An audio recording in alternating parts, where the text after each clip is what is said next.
En esta clase vamos a repasar de la historia de Roma. Vamos a hablar de los orígenes y después en diferentes momentos de la clase vamos a hablar de las otras partes, de la monarquía. Por eso quiero la colaboración y bueno, que vamos a leer algunas cosas. ¿Sí? Esto, ¿cómo empezó Roma? ¿Qué es Roma? ¿Una qué? ¿Una qué? ¿Qué es? Una república. Fue una república, sí. ¿Pero qué es primero? Antes de ser república, muchos años antes. Una civilización. Sí, una civilización.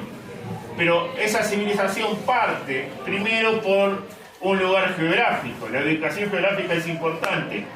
Es importante. Entonces, primero es la ubicación geográfica donde se desarrolló Roma, la ciudad de Roma, en la península itálica. Y hay que tener en cuenta cómo estaba habitado, quiénes habitaban esa zona. ¿Sí? Estos son los primeros pueblos, ¿sí? de la península itálica. A ver, ¿sí? Los etruscos, que los subrayo porque son de los pueblos que influyeron mucho en la cultura romana, ¿sí? Que son de lengua no indoeuropea, ¿sí? Después tenemos los latinos, todos estos que están aquí son indoeuropeos, los llamados italiotas. ¿Por qué son italiotas? ¿Por qué? Porque habitaban ¿dónde? En la península itálica, sí, se desarrollaron ahí. Y en este caso son indoeuropeos.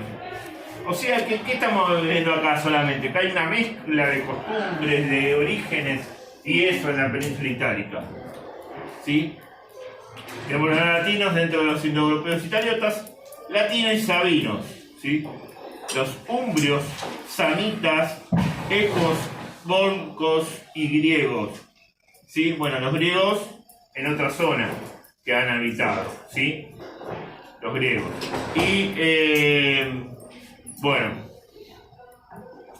estos son los que habitaron, los primeros pueblos. Acuérdense cuando se preguntó los primeros pueblos eran estos, ¿sí? Pero, ¿dónde estuvo la fundación de Roma? ¿Sí? ¿Cuándo se fundó Roma? ¿En qué año? 753 a.C., muy bien. ¿Sí? Pero se fundó, yo lo dividí y cuando lo leímos y era una fundación real y tiene algo de ¿qué? De leyenda, ¿sí? La leyenda de Rómulo y Remo, 753 a.C. ¿Qué se forma ahí cuando se funda la ciudad de Roma en el 753 a.C.? ¿Qué se funda? ¿De qué manera? ¿Con qué forma de gobierno? ¿Una qué? Entonces, ¿qué era Rómulo? Rómulo era el primer rey y entonces si Rómulo era el primer rey, algún rey, ¿cuál era la forma de gobierno? Luz. Una monarquía. Es una monarquía, muy bien. Es una monarquía. Fue la primera forma de gobierno de Roma, ¿sí? Que hubo 7 reyes entre el 753 a.C. hasta el 510, sí, a.C. 7 reyes, los primeros 4 sabinos latinos y los últimos 3 etruscos.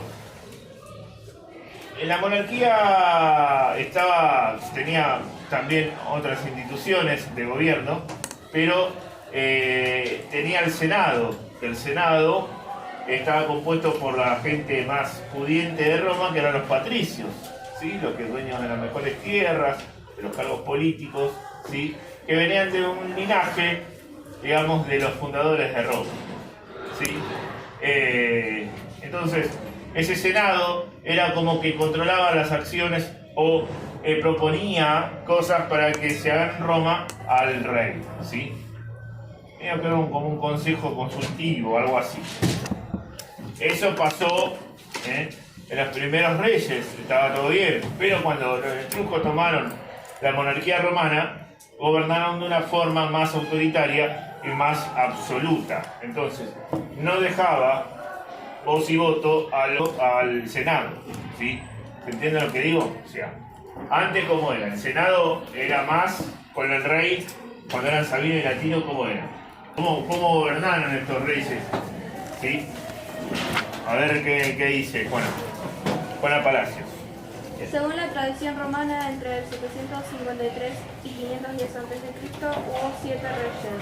Los primeros 4 de origen latino y sabino, los últimos 3 de origen etrusco. Los primeros gobernaban junto con el Consejo del Senado, aristocrático. Los últimos lo hicieron en forma absoluta, pero favoreciendo al pueblo. Bien, a ver, ¿qué quiere decir ahí? Que los primeros 4 reyes, ¿sí? De latino sabino, gobernaron con el Senado, o sea, hablaban sobre los problemas de Roma y estaban a la par con los reyes, ¿sí? Pero cuando entraron los etruscos en el trono de Roma, gobernaron de una manera más diferente, o sea, de una manera absoluta, en algunos casos despótica, ¿sí? Con autoritarismo. Entonces, pero igualmente se alejaron del Senado. ¿Quiénes están en el Senado? ¿Cuáles son los que están dominando el Senado romano siempre? ¿Quiénes? ¿La clase alta o la clase baja? La clase alta. ¿Quién es la clase más alta de Roma? Los patricios. Los patricios, exactamente. Entonces, se van a alejar de los patricios y van a ir a apoyar a la base popular, a los plebeyos sería. ¿Sí? Entonces, ¿qué van a hacer estos? Los reyes etruscos van a estar más con el pueblo y alejados más de los patricios. Entonces, eso a los patricios le va a ir enojando, ¿sí? Entonces, va a llegar un momento de que el rey más despótico y autoritario y absoluto que tuvo Roma, que es Tarquino el Soberbio, el último rey etrusco, hace que los patricios confabulen dentro del Senado y hagan derribar a este rey etrusco que fue el último rey romano, ¿sí? Y establecen que en el 509 a.C. el Senado controlan ellos. ¿Qué establecen? Lo que dijeron como primer forma de gobierno antes. ¿Y qué no era? Era monarquía primero y después ¿qué? República, exactamente. Exactamente. Ahí, una república entre comillas, no en la misma concepto de república actual, porque ahí lo que van a dominar son la clase alta, por el medio del Senado. ¿Por qué querían?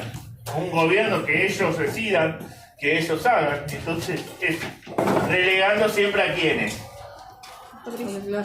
A la clase baja, a los plebeyos, ¿sí? Entonces esa es la idea de los patricios. Controlan el Senado y controlan Roma por intermedio de la República, ¿sí? ¿Quiénes influyeron más en la civilización romana?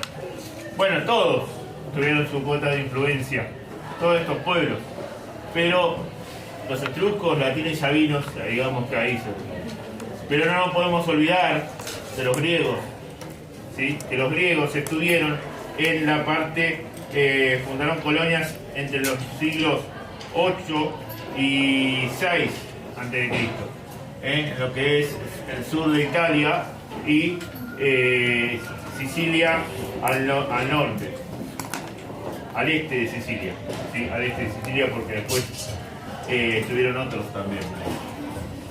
Después están los fenicios que también fueron mucho antes que los griegos, que también establecieron colonias, pero en este caso las colonias fenicias estuvieron en Sicilia, en otro lado, en el oeste.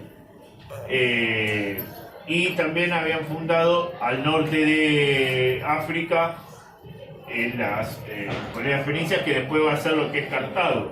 Cartago, que va a ser la rival de Roma en el tiempo de la República, ¿sí? Entonces ¿con quién se pelea Roma por el control del comercio del mar Mediterráneo? ¿Con quién?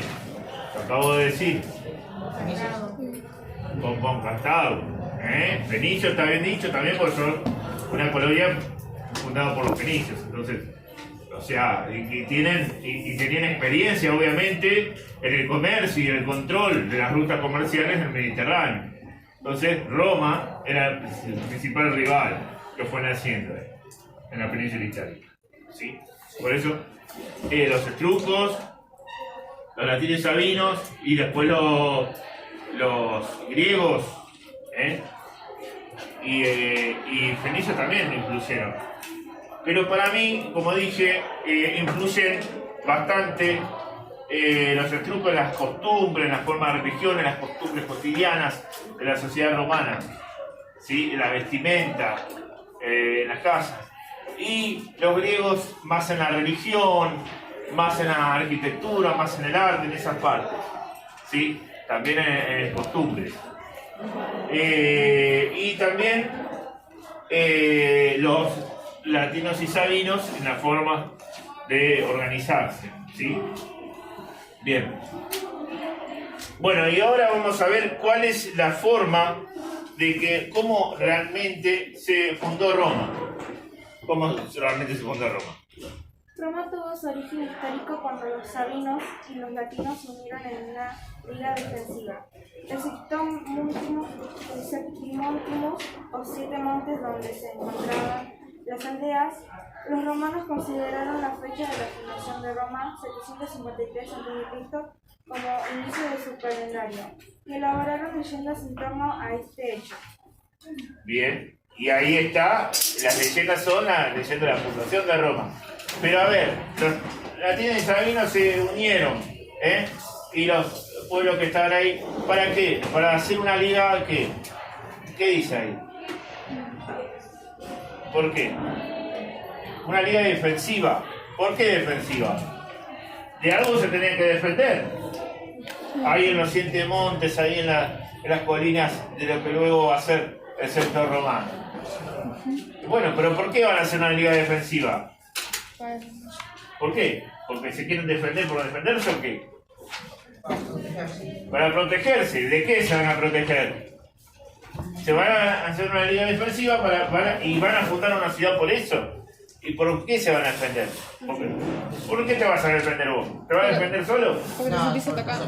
Porque hay enemigos que atacan, sí. Pueblos que van ocupando territorios, pueblos que se expanden, invasiones y eso. Entonces, veían eso, que los pueblos estaban diciendo. Entonces, Por el miedo de perder. por el miedo de perder su posición en la península itálica, fundan esta ciudad que es Roma como una liga defensiva. Esa fue la primera idea. Entonces fue una ciudad para ahí. Y después está la parte de cómo se funda la parte legendaria, que tiene mucho que ver. Voy a explicar algunas cosas y la compañera Bianca Vilán, ¿no? Sí. Bueno, va a leer. A ver, veis. Leyenda de la fundación de Roma. Eneas, héroe troyano, era antecesor del fundador de Roma. Su hijo fundó Alba y sus descendientes fueron reyes de esa ciudad, pero uno de ellos, Nómitor, fue destronado por su hermano. Este mandó a matar a los nidos de Nómitor, los gemelos Rómulo y Remo. Bien, vamos ahí, hasta ahí. ¿De dónde dice que empieza? Por algo lo dice, ¿no? ¿De dónde viene el origen de Roma también? ¿Con qué lo conecta? ¿Con qué otro hecho histórico? ¿O con qué otra región conecta ahí? ¿Qué dice? Eneas, héroe qué? Troyano. Está conectando lo de Troya con Roma y ¿sí? Entonces, por eso dice que los antecesores, digamos, fundadores y digamos que van a fundar Roma, viene desde ahí también. De ese que se escapó de toda esa guerra, ¿sí? de las ruinas que quedó de Troya. Eneas, ¿sí? Que dicen que traía la espada de Héctor, ¿sí? De Troya, príncipe de Troya, ¿sí? Entonces, esos descendientes van a ser los que van a fundar Alba, esa zona. ¿Y qué dice? Hijos de Rea y Silvia, Sí. y del dios Marte, arrojándolos en las aguas del río Tíber. Pero los míos se salvan y son amamantados por una loba, hasta que los recoge un pastor. Cuando crecieron fueron reconocidos por su abuelo, quien recobraba gracias a ellos su trono, y los compromete a fundar su reino. Bien, ¿qué pasó ahí? Hay una cosa que en la historia de Roma muchos historiadores no califican o no lo dicen porque es como desprestigiar a Roma, una gran ciudad. Pero no dicen en esa parte que Rómulo y Remo al crecer eran asaltadores de las rutas comerciales que pasaban por ahí, eran como ladrones, y entonces eso no le iba a dar prestigio a la historia de Roma. Entonces esa parte no se cuenta. Pero después, eso fueron cuando fueron adolescentes y un poquito más grandes. Pero después el abuelo los reconoce como herederos y los nombra como para que restablezcan su reino y funden otro y una ciudad. Entonces se van a fundar Roma. Entonces, ¿qué pasa ahí? Rómulo y Remo son los que fundan Roma, pero el primer rey es Rómulo. ¿Por qué? Porque dicen, la leyenda dice que habían delimitado los terrenos de lo que luego va a ser Roma, las líneas y todo eso, y Remo lo que hizo es, lo desafió a su hermano y pasó esas líneas y pasó, lo contradijo en muchas cosas, ¿sí? Entonces, ¿qué hizo Rómulo? ¿Qué le hizo a Remo? Lo mata a Remo, ¿sí? Entonces, ahí se queda con todo el poder que tenía, porque tenía otro, o sea, disputaba con su hermano, queda él como primer rey, ¿sí? Pero después pasan otras cosas. Por ejemplo, ¿qué más dice después de ahí? En otro sitio del Lacio, región centro-oeste de Italia, donde se ubica la campiña romana.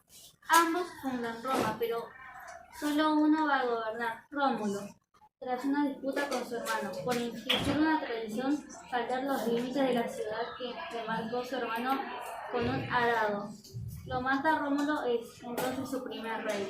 Carentes de mujeres, los latinos invitan a los salinos a una fiesta, y cuando estaban alegres y distraídos, los romanos raptan a sus mujeres. La paz se hizo con una alianza de ambos pueblos. En Roma lo que estuvo condicionado también es cómo se vio, cómo era la sociedad, ¿no? Y eso definió mucho la organización de esta ciudad y de la política de esta ciudad. ¿Cómo estaba dividida esta sociedad romana? En esta época, la población estaba dividida en tres sectores diferenciados. Los patricios se consideraban descendientes legítimos de los fundadores. Los plebeyos, hombres libres sin linaje, es decir, sin antepasados poderosos. Eran campesinos, artesanos, mercaderes y no tenían participación en el gobierno. Los esclavos no eran considerados personas, sino pertenencias de sus dueños. En general, habían llegado a la esclavitud como prisioneros de guerra. Los esclavos libertos y colaboradores serviciales de los patricios integraban la difusa categoría de clientes. Eran personas libres, fieles a su patrón, que llevaban su nombre gentilicio, es decir, el del gens, linaje o familia del patricio con el que estaban, y vivían bajo su protección. Eran ciudadanos de una condición inferior y votaban siguiendo las instrucciones de sus jefes. Muy bien. Entonces, ¿cómo dividimos la sociedad? Arriba, ¿quién estaba? Patricio, abajo, plebeyos, después esclavos y los clientes, digamos que están ahí en el medio, ¿no? Entre plebeyos y esclavos, porque eran los libertos, esclavos libertos. Bueno, a ver, hay que entender que los patricios eran los que dominaban, eran los descendientes de las familias acaudaladas, o sea, que tenían mejores tierras, que venían de un linaje, digamos, alto, digamos, ¿no? Entonces, son los que dominaban toda la economía, ¿sí? Los recursos, y entonces, estaban los que estaban relegados, que son los plebeyos, ¿sí? Que son la base popular. Pero después están los esclavos, que los esclavos era por ahí prisioneros de guerra, y que era una sociedad esclavista, la romana, antigua era una sociedad esclavista. O sea, utilizaban mucho los esclavos, ¿sí? ¿Y quién dominaba este negocio de los esclavos? ¿Quiénes? ¿Quiénes querían los esclavos para que los sirvan? ¿Quiénes? Los patricios, ¿sí? Dominaban ese negocio. Por eso también dominaron el negocio de los esclavos cuando se expandió la república, utilizaron eso, ¿sí? El rey para gobernar en la monarquía romana utilizaba también, había instituciones. Todas las formas de gobierno tienen instituciones. En el caso de la monarquía romana, ¿qué instituciones tenían? ¿Qué dice? Las instituciones políticas dentro de la monarquía estaban constituidas por: el rey era elegido por los comicios curiados y recibía el imperium o poder de mando del Senado. Era a la vez jefe militar, sumo pontífice o gran sacerdote y juez supremo. Su poder no era absoluto, porque debía contar con el apoyo de los patricios. ¿Y dónde están los patricios? En el Senado. Exactamente, ahí el Senado. Diga. Las asambleas populares, que al principio solo estaban integradas por patricios, las primeras asambleas fueron los comicios curiados, integradas por las 30 curias. Estas agrupaban a los patricios de una misma zona y a sus clientes. En los últimos tiempos de la monarquía adquirieron más importancia los comicios por centurias. Estos permitieron la participación de los plebeyos. Los comicios por centurias, pero antes todos esos comicios estaban todos los patricios, o sea, ¿quiénes decidían todo? ¿Quiénes decidían todo? Los patricios decidían todo. A ver, quiero todo que me digan lo que. Los patricios. Exactamente. ¿Por qué? ¿Quiénes eran los patricios? La clase alta. La clase alta, sí, así. Bien. Estos permitieron la participación de los plebeyos, pero se organizaron de acuerdo con los bienes que podían suministrar al ejército. Los ricos proporcionaban la caballería, por lo que controlaban la mayoría de las centurias. Las restantes 4 clases militares proporcionaban la infantería, soldados que combaten a pie, de menores recursos. Como cada centuria tenía un voto. Y claro, lo que pasa es que ahí, ¿dónde se ve la división de la sociedad también? ¿Dentro de qué? Dentro del ejército romano. Los que podían tener las mejores armas y todo eso eran obviamente que los de patricios y los que ponían los altos mandos, pero después los plebeyos eran los más bajos del ejército y eran los que menos tenían. Entonces participaban, obviamente, que los patricios van a mandar al frente a los plebeyos o a los esclavos por ahí en algún caso de guerra. Sí, pero se ve eso en el ejército, también la división social. Bien, siga. Ganaban las clases poderosas, que en general eran patricios o, a lo sumo, plebeyos enriquecidos. El Senado estaba compuesto por 300 miembros, jefes de tribus o gens patricios, denominados paters, y también exfuncionarios. El Senado aconsejaba al rey y presentaba a los candidatos a su sucesión. Bien, entonces las órdenes ahí, las decisiones pasaban por el Senado en la época de la monarquía. O sea, proponían a los reyes, digamos, dictaba algunas órdenes, proponía. Esa era la función del Senado. Pero obviamente que, como dije anteriormente, al principio pasaba eso con los 4 primeros reyes. Pero con los 3 últimos etruscos, 3 últimos reyes, no pasó eso. Gobernaron de forma absoluta a los reyes y dejaron de lado al Senado. Y eso enojó mucho a los patricios. Entonces por eso al último rey lo sacan y establecen la república.